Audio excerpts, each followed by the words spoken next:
कार्यक्रम के प्रसारण पुण्यार्जक हैं श्री आरपी जैन, श्रीमती ममता जैन, श्री प्रशांत जैन, श्रीमती दिव्या जैन, पुत्र भरत जैन, श्रीमती सौम्या एवं पारस जैन। ज्ञान दर्शन स्वभाव जीव पदार्थ ऐसा कहा।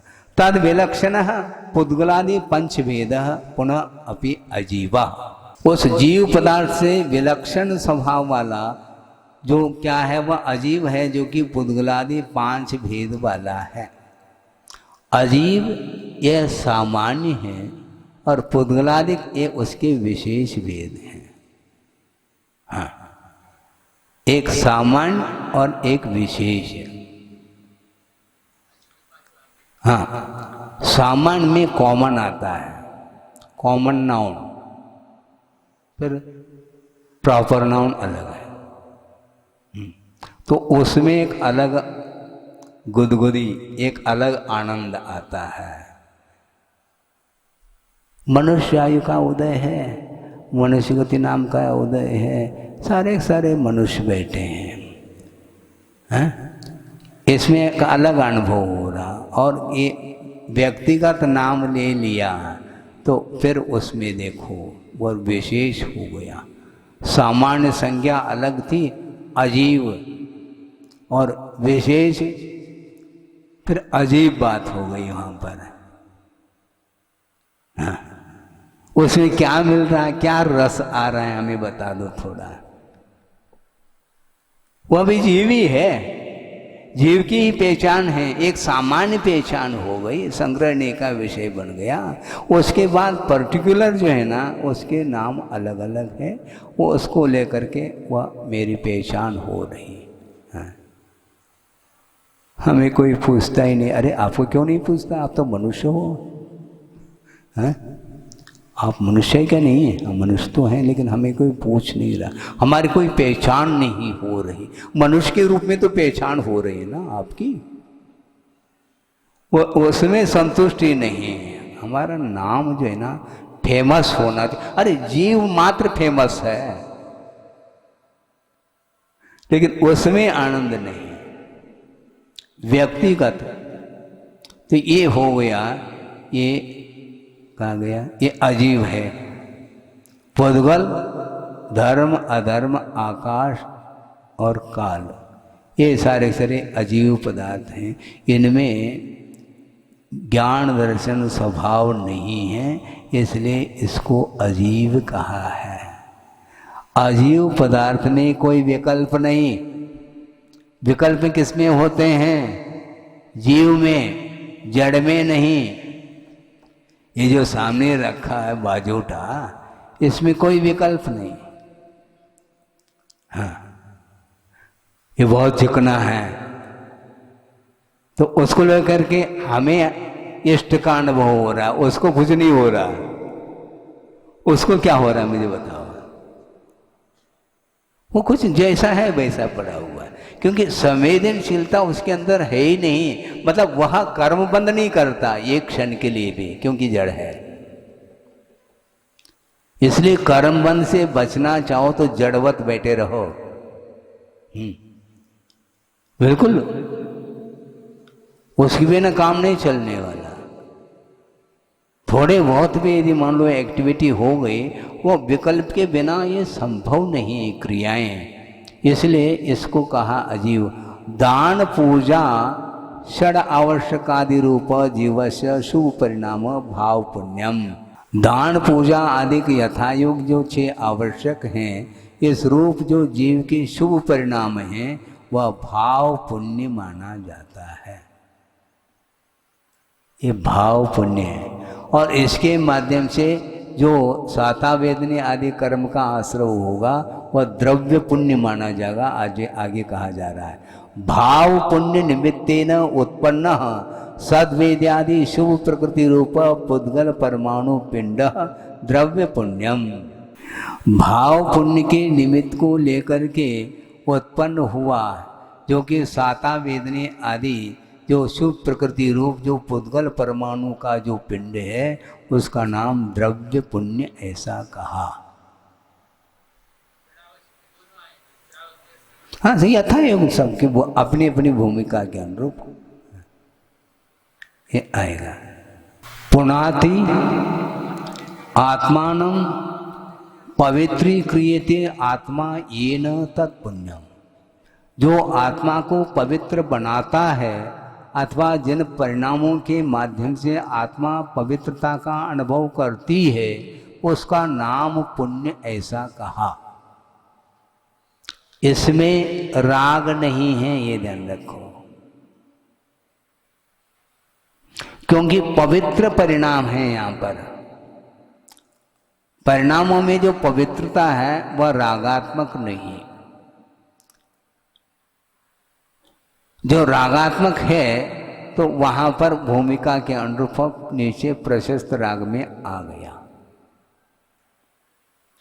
साता वेदनी आदि जो कर्मों का आश्रव है वह उसके लिए भाव पुण्य की आवश्यकता है। षड आवश्यक आदि के रूप में जो परिणाम है जीव के परिणाम वो उज्जवल परिणाम माने जाते हैं। उसके माध्यम से विशिष्ट जो है पुण्य का आश्रव होता है।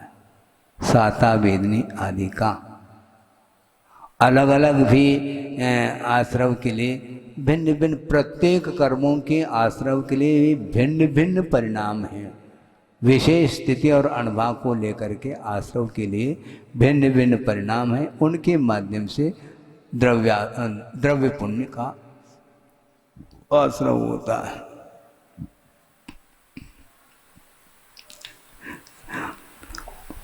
पुण्य का उदय नहीं हो रहा है, ये विकल्प आता है कि नहीं? हाँ। ये विकल्प क्यों करो? क्योंकि उदय बाद में होता है, पहले बंद होता है। बंद तो करो पहले पुण्य का बंद तो करो नहीं और उदय की प्रतीक्षा करो। है? बीज का वपन करो नहीं और फसल की प्रतीक्षा करो। ये गलत है। ये सब पुण्य का उदय नहीं आ रहा महाराज, बहुत पाप कर्म का उदय आ रहा। पाप कर्म का उदय आ रहा, पाप किया है इसलिए पाप कर्म का उदय आ रहा है। बहुत कठिनाई है। और इसमें लाभ क्या है हम ये बताना चाहते हैं। लाभ की अपेक्षा से भी मान लो किसी कारणवशात वर्तमान में तीव्र असाता का उदय आ रहा है, ठीक है? ठीक। अब सत्तागत जो कर्म है उनको परिवर्तित किया जा सकता है, क्योंकि सत्ता में पाप प्रकृति यानी प्रशस्त प्रकृति भी विद्यमान है और अप्रशस्त यानी पाप प्रकृति भी विद्यमान, दोनों विद्यमान हैं। किंतु पाप प्रकृति का तीव्र उदय हुआ है।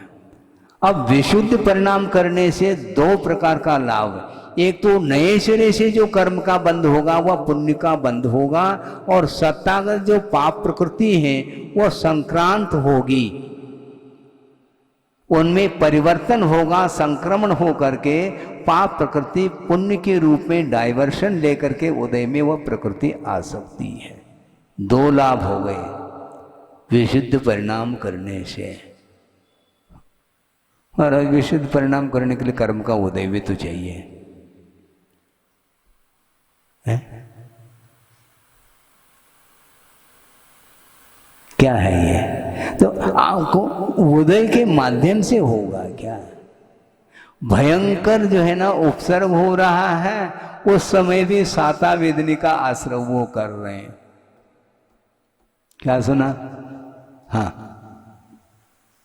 और अच्छे आराम के साथ जो पंचेंद्रिय का विषयों का उपभोग कर रहा है वो असाता का बंद कर सकता है, करता है। बंद जो होगा वह विशुद्ध परिणाम के द्वारा होता है। इसलिए विशुद्ध परिणाम करने का हम पुरुषार्थ करेंगे अपने अपनी भूमिका के अनुरूप। हाँ, हम ये नहीं कह रहे कि आपकी कौन सी भूमिका, सबके अलग अलग भूमिका है। लेकिन ये ध्यान रखो उस भूमिका की भी हम अच्छे ढंग से परीक्षा कर सकते हैं, अच्छे ढंग से परीक्षा की जा सकती है। क्योंकि भूमिका का दुरुपयोग भी हो सकता है। ये कैसा हो सकता है? होता है वो तो कैसा होता होगा?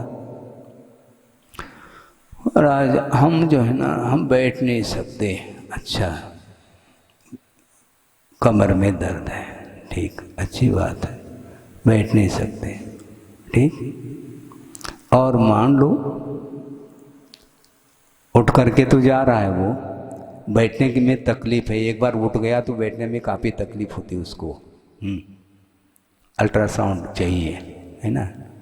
अब मान लो सड़क पर हरा हरा नोट पड़ा हुआ है, वो कमर कैसे झुकती है, भूमिका परिवर्तित हो गई क्या? एकदम कैसी भूमिका, भूमिका में परिवर्तन कहां से आ गया? वो कमर कैसा झुक रहा है, झुका रहा अपना माथा। नोट के लिए तो वह अपना माथा झुका रहा है, प्रभु के सामने माथा झुकाने में कमर में दर्द हो रहा है। आलोचना नहीं, किंतु वस्तुतः संसारी प्राणी की जो वृत्ति है, जो स्वरूप है, उसका विश्लेषण किया जा रहा है। आत्मा का स्वरूप नहीं है, आत्मा का स्वरूप तो ज्ञाता दृष्टा है, बाकी जो स्वरूप है वह स्वरूप नहीं है, वह विभावमय भाव है, आत्मगत भाव है। वो उस समय भूमिका गायब हो गई। एक बहुत अच्छा प्रसंग आ गया, आपके सामने रख दूं, नहीं तो पंचायत का उनका पल्ला नहीं पड़ने, क्योंकि उनकी भूमिका नहीं है इसलिए। अब क्या कह रहा था मैं? हाँ, प्रसंग याद आ गया। वो किसी महाराज ने, नाम लेने की कोई आवश्यकता नहीं, गुरुदेव के सामने कहा कि महाराज 25 किलोमीटर विहार करा दिया आपने और हम चल करके आ गए, बहुत यज्ञदर्शन हो रहा है, इसलिए लेट करके सामाय कर ले तो चलेगा क्या? अच्छा, बैठने की क्षमता नहीं है, खड़े होने की क्षमता नहीं, अच्छा 1 घंटे तक आहार लेने की क्षमता, हाँ, वो भूमिका शुरू हो गई। हम भूमिका उठ करके 1 घंटे 1.25 घंटे तक, मान लो 1.5 घंटा भी लग जाए किसी को, कोई बाधा नहीं। और वो 1-1.5 घंटे तक वह कैसा खड़ा हो रहा है, ये विचारणीय विषय है, चिंतनीय है ये, है? तो मिलना तो छोड़ो, अभी तो वो ये कह रहा था कि महाराज हम 1 सेकंड के लिए भी हम बस लेट जाए ऐसा लग रहा है, लेकिन लेटना बाद में, सामायिक पहले करना है? और सामायिक के पहले आहार भी करना है, तो आहार के लिए तो तैयार हो जाता है, शुद्धि जल्दी जल्दी करके वो आहार के लिए वो तैयार हो गया।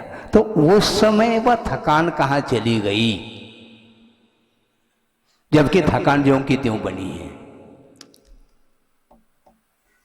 इसको बोलते हैं रुचि, अभिरुचि। तो इसीलिए वो आचार्य ही समझा सकते हैं, गुरु के बिना बोध नहीं मिल सकता। वो इतने कठोर होते हैं वो, तो कभी कभी हाँ मुलायम भी होते हैं, लेकिन बिल्कुल मुलायम हो जाएंगे फिर वो सो ही जाएगा वो शिष्य, बहुत घाटा लग जाएगा उसमें। क्योंकि ट्रीटमेंट जो किया जाता है नेचुरोपैथी, प्राकृतिक चिकित्सा, कभी ठंडी पट्टी कभी गर्म पट्टी, आवश्यक है। केवल ठंडी ठंडी पट्टी करेंगे तो बिल्कुल जना मंदाग्नि होगी, उद्दीपन समाप्त। और गरम गरम ही पट्टी करेंगे तो गला खींचेगा, पित्त भड़केगा। तो इसलिए दोनों चाहिए। इसको बोलते हैं विवेक। इसलिए आचार्य कहते हैं ऐसा काम नहीं चलेगा। सामायिक को आप भले ही खड़े होकर के ना करो, किंतु बैठ करके तो करना पड़ेगा आपको। क्योंकि एक दिन यदि मान लो लेट करके करोगे तो वह फिर आदत बढ़ेगी, वह हैबिचुअल होता चला जाएगा, फिर वह उसके बिना नहीं होता। फिर लेट करके सामायिक संभव नहीं। जब बैठ करके करने में झोंके आ रहे हैं और लेटने में कोई झोंके तो आएंगे नहीं, बिना झोंके के बस पता नहीं कितना घंटा व्यतीत हो गया। तो इसको बोलते हैं भूमिका की परीक्षा। इस ढंग से लेते हैं आचार्य। इसलिए हम भूमिका को ज़्यादा महत्व नहीं देना चाहते। ठीक है, अपने अपनी भूमिका के अनुरूप करें, किंतु बहुत कुछ शक्ति जो है ना उस आजमाई जाती है, उसका प्रयोग नहीं करेंगे तो आपके अंदर योग्यता कितनी है ये पकड़ में नहीं आने वाला है। 9:30 बजे उठना है तो 9:15 बजे तैयार हो जाता वो, हाँ, पीछे नहीं। सामायिक इसके लिए भी कहा था एक महाराज ने, कभी भी प्रारंभ करो 1 बजे उठना है। कभी भी सामायिक प्रारंभ करो, प्रारंभ करने का समय नहीं, उठने का समय है। 1 बजे उठेंगे हम। ये सब क्या है? 1 बजे उठ गए हो, हाँ। लघुना अंतर्मुहूर्तेन लद्धम अंतरम, क्या करेंगे? लघु अंतर्मुहूर्त हो गया। तो वस्तुतः भीतर परिणाम क्या है ये समझो। इसलिए गुरुदेव का बार बार कहना है कि अपने को संकल्प लेने के पहले ही तैयारी कर लेनी चाहिए। हमें वहाँ तक पहुँचना है, तो पहुँचना है तो आपको पुरुषार्थ करना होगा। ये तो भूमिका अब ये ठीक है कि कितने आप भी पुरुषार्थ करो, यदि छठे सप्तम गुणस्थान के योग्य उसकी पात्रता नहीं है तो वो नहीं जाएगा, ये तो पक्की बात है। किंतु जिस भूमिका में है उस भूमिका के अंतिम छोर तक तो पहुंचा जा सकता है।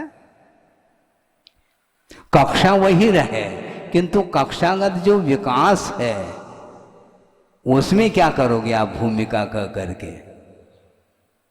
एक मेरिट में आ रहा है और एक पासिंग मार्क लेकर के आ रहा है, कक्षा ये कई है, कक्षा में परिवर्तन नहीं। उसी प्रकार गुणस्थान में परिवर्तन नहीं, किंतु गुणस्थान का जो स्तर है, जो लब्धि स्थान है, उसमें विकास किया जाता है। शुभोपयोग की भूमिका श्रावक की है, मैं मानता हूँ। शुद्धोपयोग में वो आ नहीं सकते, किंतु शुभोपयोग वर्धमान होना चाहिए, हीमान नहीं। तभी वह उस भूमिका तक पहुंच पाएगा। इसी प्रकार श्रमण के लिए भी कहा जा रहा है, तुम पूर्व कोटि तक भी तप कर लो, उसके बाद भी तुम्हें केवल ज्ञान नहीं होगा। क्यों? शुद्धोपयोग की भूमिका तक पहुंच नहीं पा रहे हैं। और एक 8 साल अंतर्मुहूर्त हुआ नहीं और शुद्धोपयोग की भूमिका में पहुंच गया और छलांग ले रहा है वो। अब ये पूर्व कोटि तक वह पुरुषार्थ कर रहा है। वो शुभोपयोग का पीरियड है, 66 सागर प्रमाण शुभोपयोग का पीरियड, क्षोभन सम्यक्त की अपेक्षा से। तो इसलिए ये कहा गया है, मिथ्यात्व रागादि रूप जीवस्य अशुभ परिणाम भाव पापम। मिथ्यात्व रागादि रूप जो जीव का अशुभ परिणाम है वह भाव पाप माना जाता है। भावाश्रव के बिना द्रव्याश्रव नहीं हो सकता, ये सिद्धांत है।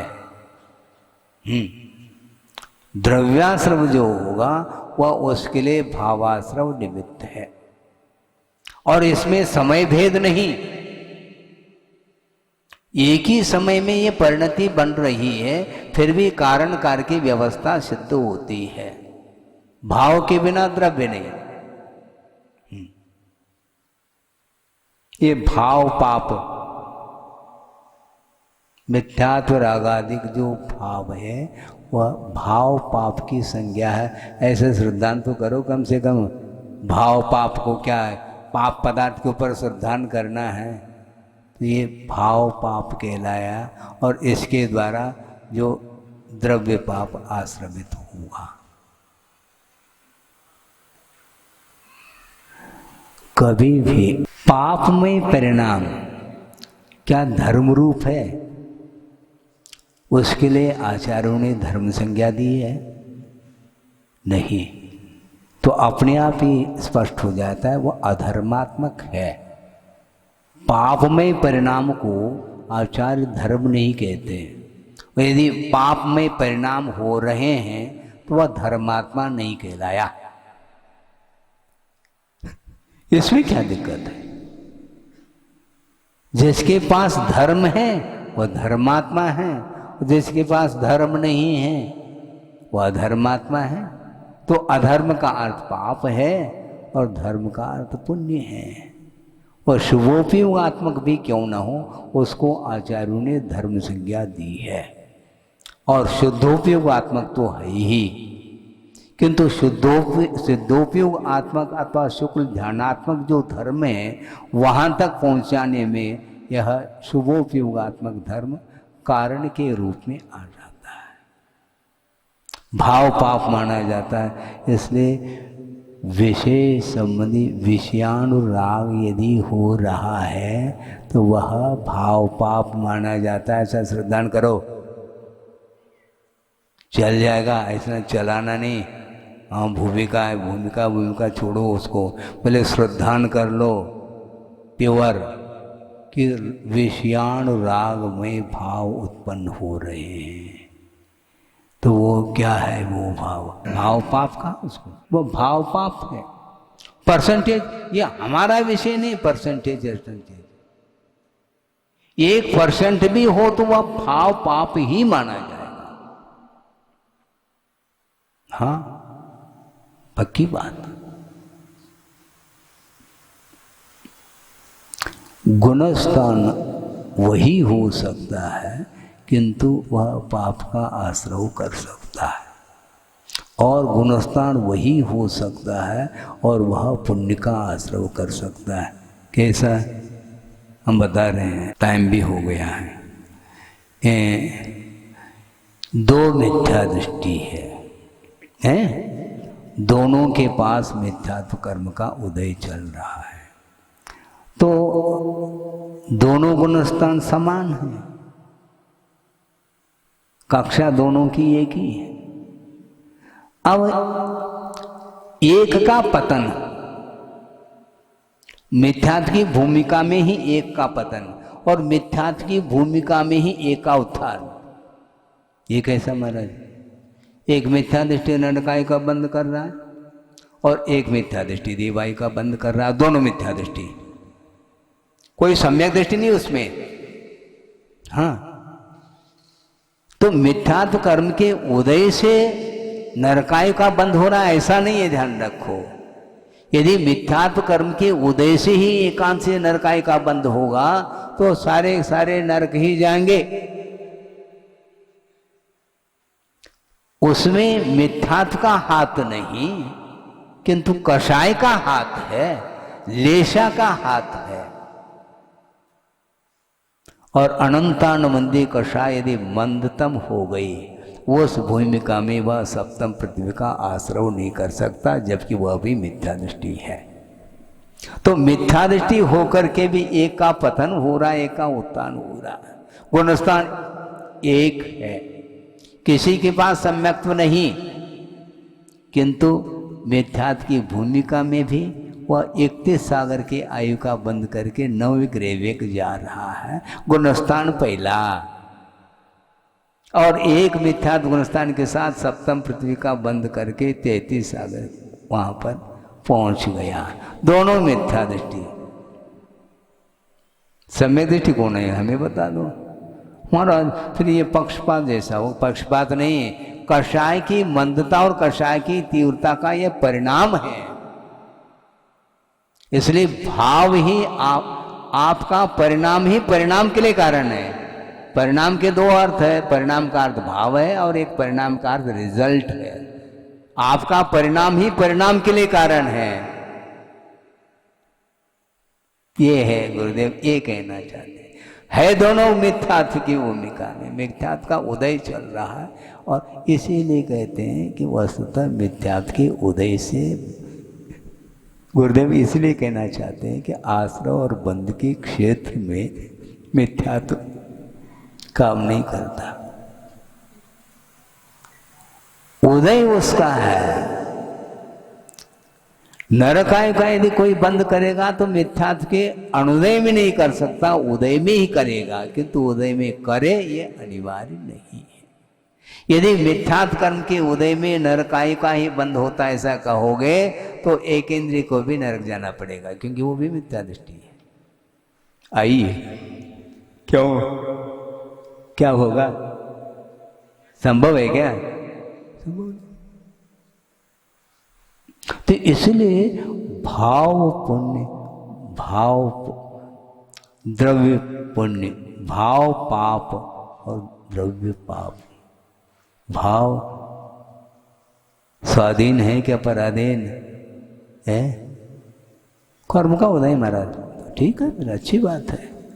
कर्म का उदय हम क्या करें? तो अच्छी बात है, कर्म का उदय है, इसलिए हम क्यों उपदेश दें? क्योंकि कर्म का उदय चल रहा है आपका, फिर आपके लिए हम उपदेश की क्यों बात करें? महाराज अनादिकालीन संस्कार है, वो उपदेश देने लगा।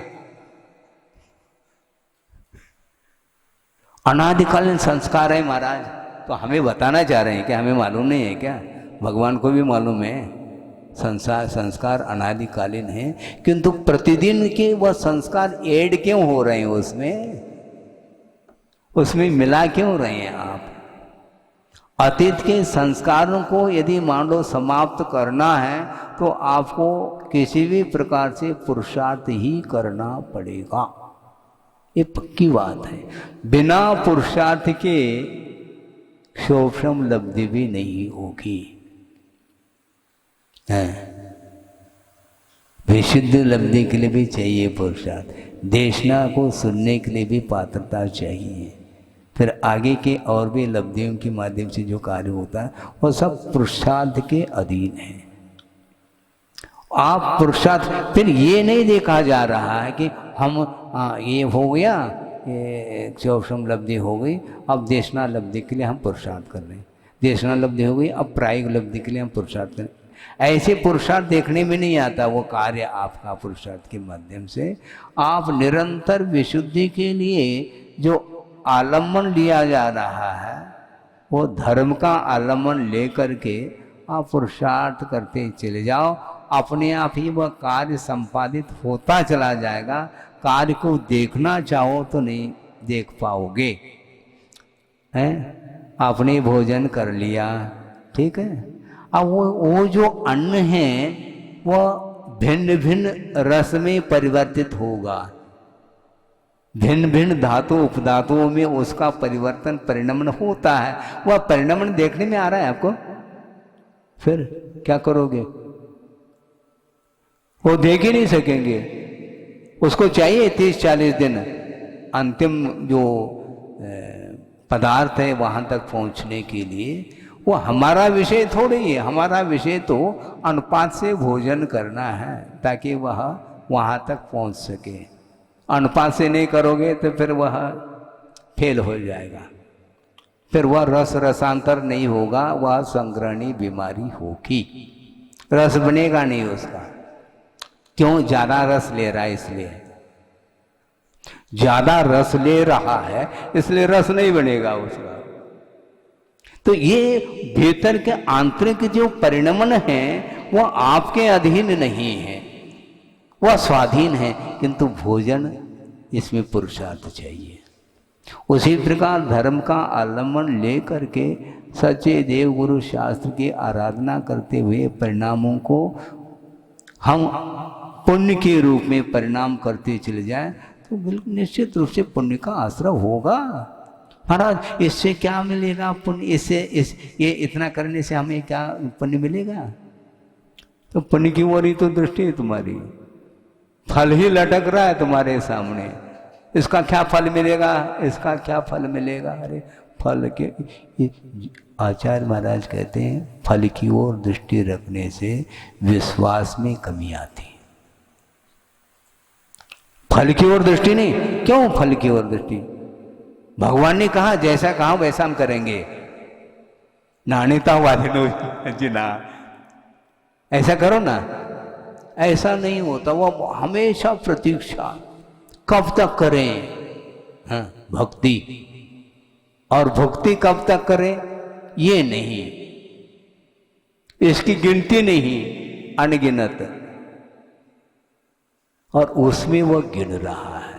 तो इसलिए ये कहने का भाव इतना ही है कि ये भाव पाप है। तन्निमित्तेन असद वेद्यादि अशुभ प्रकृति रूप पुद्गल पिंड द्रव्य पापम। भाव पाप के निमित्त से असाता वेदनी आदि जो अशुभ प्रकृति रूप जो पुद्गल पिंड है वही द्रव्य पाप माना जाता है। इस कार्यक्रम के प्रसारण पुण्यार्जक है श्री आरपी जैन, श्रीमती ममता जैन, श्री प्रशांत जैन, श्रीमती दिव्या जैन, पुत्र भरत जैन, श्रीमती सौम्या एवं पारस जैन।